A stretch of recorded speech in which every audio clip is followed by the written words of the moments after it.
Kalau mobil bisa dihitung kecepatannya dalam kilometer per jam, bagaimana dengan reaksi kimia? Pernahkah kamu melihat besi berkarat perlahan atau gula yang larut cepat di kopi panas? Keduanya menunjukkan hal yang sama.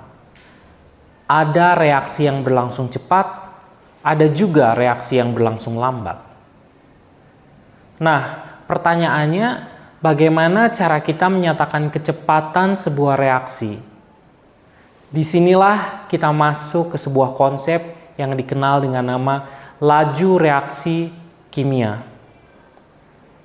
Secara sederhana, laju reaksi dapat ditulis sebagai perubahan konsentrasi suatu zat dibagi dengan waktu.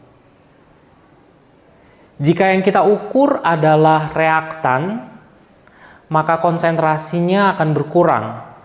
Karena nilainya negatif, maka kita akan beri tanda minus.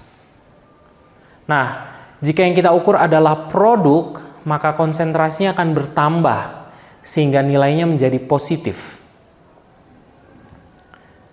Mari kita ambil contoh penguraian hidrogen peroksida. H2O2 menjadi H2O dan O2. Bayangkan jika kita mengamati larutan H2O2. Dalam 50 detik, konsentrasinya turun dari 1 molar menjadi 0,98 molar.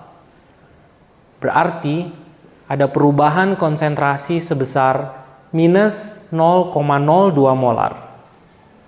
Nah, jika perubahan konsentrasi hidrogen peroksida itu kita bagikan dengan waktu, yaitu 50 detik, maka kita akan mendapatkan nilainya sebesar minus 4 kali 10 pangkat minus 4 molar per detik.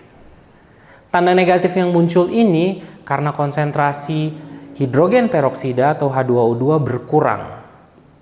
Nah, supaya nilainya menjadi positif, maka kita tulis laju penghilangan H2O2 dengan menambahkan tanda negatif di depannya, sehingga lajunya menjadi 4 kali 10 pangkat min 4 meter per detik. Nah, bagaimana kalau kita melihat dari sudut pandang produk? Stokiometri reaksi menunjukkan bahwa setiap 2 mol H2O2 menghasilkan 2 mol H2O dan 1 mol O2. Artinya, kalau H2O2 berkurang 0,02 molar, maka H2O bertambah 0,02 molar. Sehingga laju bertambahnya H2O menjadi 4 kali 10 pangkat min 4 molar per second.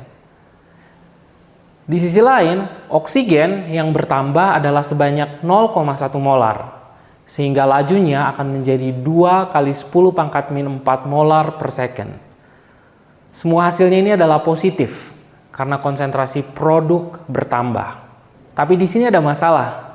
Kalau kita hitung dari H2O2 atau O2 dan H2O, nilainya bisa berbeda karena pengaruh tanda tadi.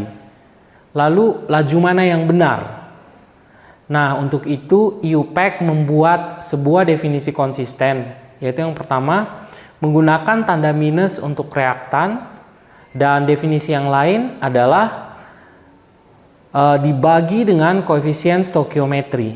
Sehingga kalau kita lihat, untuk penguraian H2O2 dapat ditulis seperti yang tertera di bawah ini. Dan kalau kita menggunakan aturan yang lebih general, jika kita memiliki sebuah reaksi seperti yang tertera di bawah ini, maka definisi dari laju reaksinya akan bisa kita tuliskan dalam bentuk seperti yang terlihat di bawah ini. Nah, dengan cara ini kita akan selalu mendapatkan satu nilai laju reaksi yang positif, tunggal, dan konsisten, dan tidak peduli apakah dihitung dari sudut pandang reaktan atau produk. Nah, di video berikutnya kita akan membahas bagaimana cara mengukur laju reaksi.